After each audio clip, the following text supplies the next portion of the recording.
Season 3 begins right now, bringing along with it a long list of items to discuss. Infinity Ward brought new content and changes to all the major modes of the game, from MP to Warzone, and even some fixes in Spec Ops.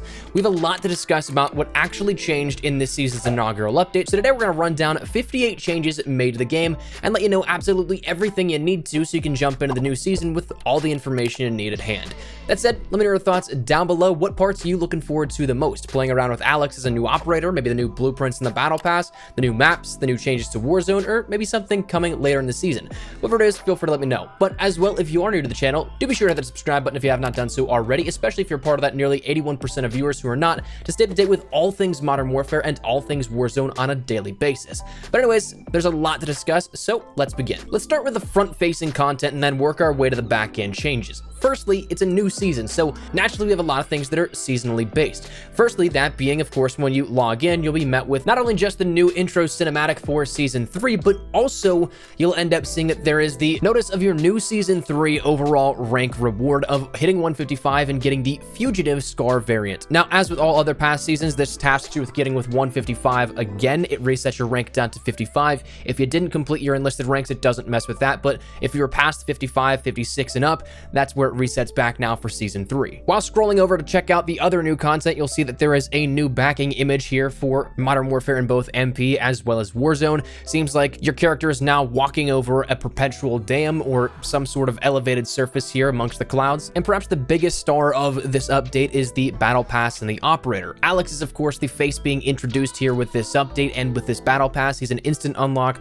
once you end up purchasing the Battle Pass, whether that be the 1000 COD point variation that just unlocks all of it, or if you get the bundle for 2400, that will give you 20 tiers on top of access to the rest of the remaining 80 tiers, both free and premium. Alex is that first unlock that you end up getting here with that. But with the Battle Pass, we end up seeing that firstly, of course, there is that preview that showcases Season 3 at a top-down perspective that showcases some of the blueprints at 35, 42, 45, 51, 71, 95, and as well, of course, 27 and 100. And as you'll scroll through, you'll see that there's a bunch of new stuff here with this, including new blueprints, new charms, new XP rewards, new weapons, of course, new operator uniforms. And actually one cool thing here of this is that we now have default milsim operator uniforms that are available via mission challenges as you progress through your Battle Pass. So you get some really realistic skins based off of real armed forces uniforms throughout the world for your default operator. So a little bit more customization here with that, as opposed to just simply using one of the operators and some customization you may have here with this. It's new challenges specifically for those operators, which is pretty cool. In the Battle Pass, you'll also see things like vehicle skins for the first time here within Season 3, and of course that works over into Warzone content. We have the new weapons of the SKS as well as the Renetti. The Renetti being first available at tier 15 as a pistol, and at tier 31 you end up getting the SKS. There was actually, I think, a really cool variant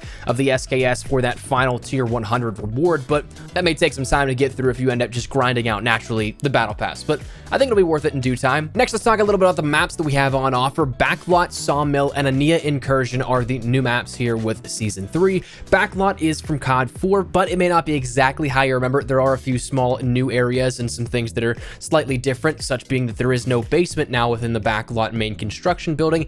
It really wasn't the most useful location anyway, but it's no longer there. It also, in a lot of the situations for this map, but also the others, can be kind of painful to play. I didn't quite enjoy it at the very beginning. Hopefully my opinion changes in time, but some of the elevations, some of the areas, and just the way the general player base was playing at the time of the update wasn't my cup of tea. But we also saw that Sawmill introduced a village life aspect which combines some CQB and longer lines of sight with a couple of different flanking routes. It's one that is interesting, and again is something that I'm gonna have to probably warm up to a little bit further, but is one of the new ones as well. And Ania Incursion is a 6v6 version of Ania Palace. It's cut off from the back main spawns, the ground war map, and instead is meant to focus mainly on the palace part itself. It has a little bit, of course, of the courtyards and such, but it's smaller than the overall ground war map. I still kind of think it's a little too big for 6v6 play, but that's just me. Maybe you guys feel differently, and that's totally cool if so. But outside of that, we saw new introductions for playlists of Realism Mosh Pit, Deathmatch Domination, and Season 3's Mosh Pit. All of these have made their way into the game at some point or another. I'm pretty sure Deathmatch Domination was in there for 1 week, but Season 3 Mosh Pit has, of course, all the maps that we have on offer for this, and Realism is bringing back the Realism settings, Deathmatch Domination, a combination of TDM and Domination adding towards your score. Capture capture points and points for each kill. Over on the Warzone side, we saw that there was a brand new playlist of Warzone quads introduced. It still keeps the player count of relatively 150, but that'll be the max cap if players don't join in as solos or a duo to fill that out. You just won't have 150 people to start, but it replaced trios actually, surprisingly. So trios, standard 3s are not in the game as of right now. We saw an introduction of vehicle skins in Warzone, which is pretty cool that you can customize any of the vehicles with different skins you can earn in the battle pass, and presumably coming in the shop at some point. We saw that there were also some new weapon drops on ground and in chest spawns, and there's a lot more usable weapons now, and honestly some ones that are actually not bad. I wouldn't say they're the best, obviously, but they're definitely better than, say, the 7.25 or a naked M13. So a lot more usable weapons early game, and like we'll talk about in just a second, there are some changes that make this a little bit more useful now early game. We saw that also there are new missions across MP and Warzone. Nothing really too standout or too spectacular in my opinion, but introductions of new ones that if you'd like to grind those out, it's a couple more challenges on the season for both of those. And then of course we also have the new officer challenges as well, with your rank reset giving you 100 challenges with each subsequent rank as you go through your officer ranks. And finally, before we jump into some shop additions, there also was some content added for trials in season 3. Some stuff that if you have tickets when you rank up and want some quick XP,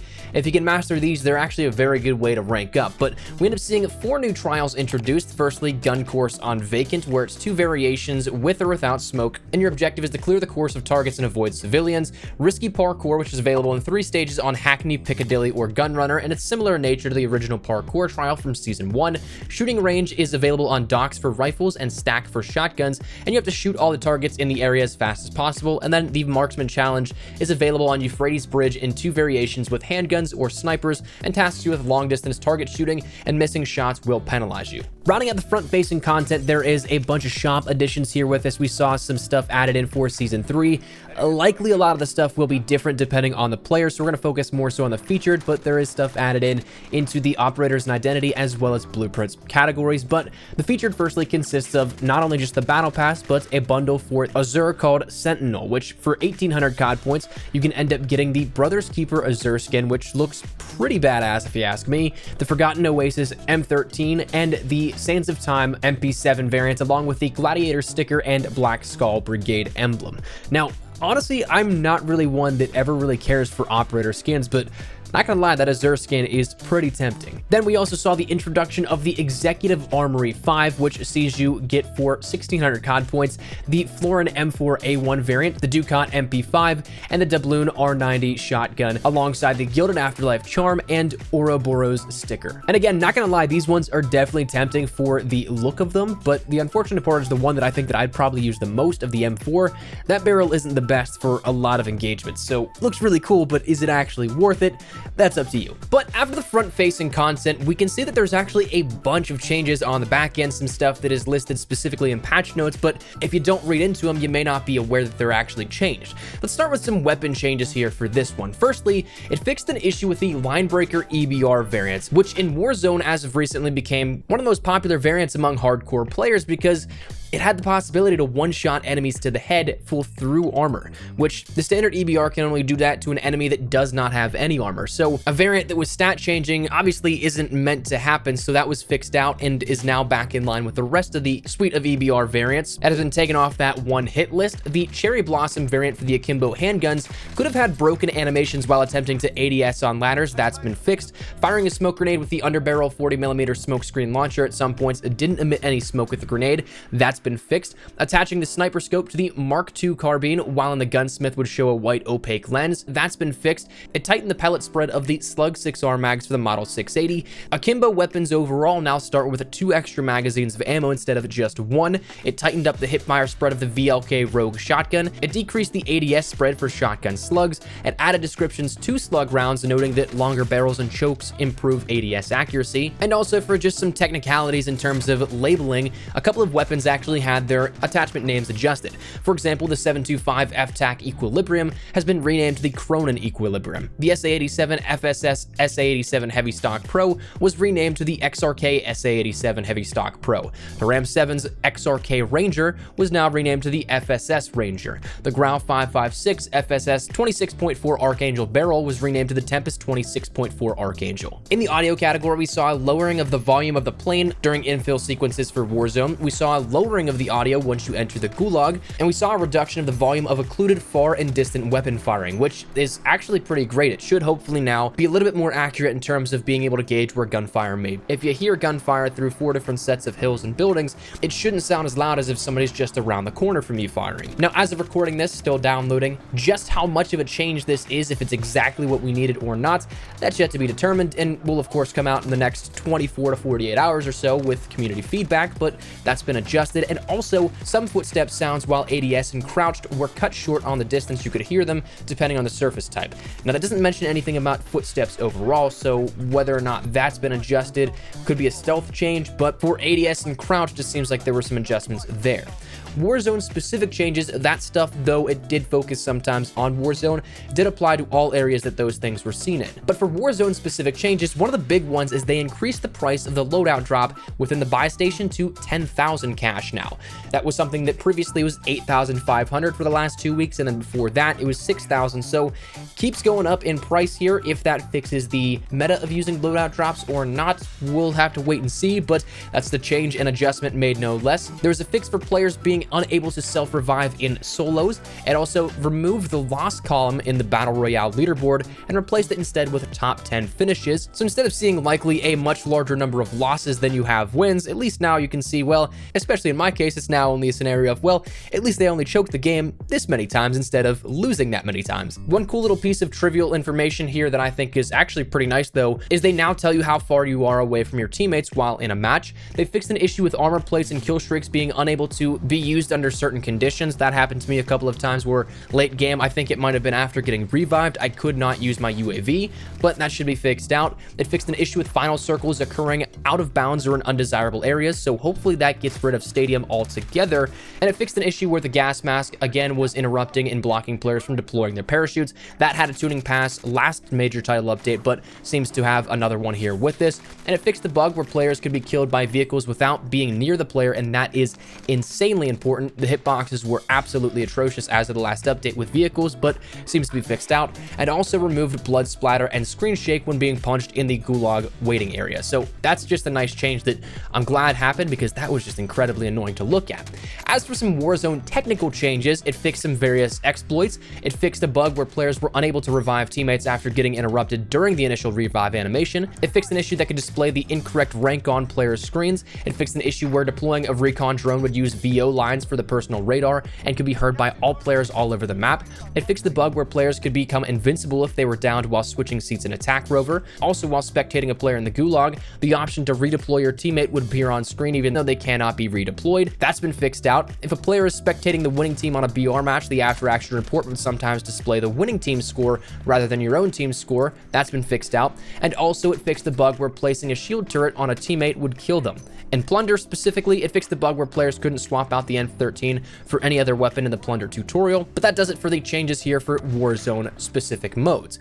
Now what you'll see on screen right now is a scroll through of some general fixes and some special operations or spec ops fixes here with this. Notably, there's one that lowered the max amount of XP and score given for decoy grenade assists now, and also it fixed the bug that showcased clan tags twice, but there's a couple of technical changes that are just really situational and small things you may have never encountered, and so therefore may not be all that massive, but they're on screen for you guys to check out right now. But that is ultimately everything here that the update changed, everything that rolled out with Season 3's inaugural update and first content drop. So that's it. That's where we're going to wrap it up, and I would love to get your thoughts and feedback down there in the comment section down below. What do you guys think of this? Enjoying the season so far? Not necessarily so much. Looking forward to something later on in a couple of weeks. Whatever it is, feel free to let me know your thoughts. But hopefully you enjoyed the video. If you did, make sure to drop a like down below, and of course, if you are new to the channel, make sure you guys subscribe so you don't miss a single thing regarding all things Modern Warfare and Warzone content. We'll keep you up to date with absolutely everything you need to know on a daily basis. If you guys also want to follow me over on Twitter and Instagram, those are the best places to get connected outside of YouTube. Practically on both those. So if you guys want to strike up a conversation, ask me a question, whatever it may be, that link is down there in the description below. That said, thanks so much for watching. Minus Espresso. I'll see you guys later. Take care and peace.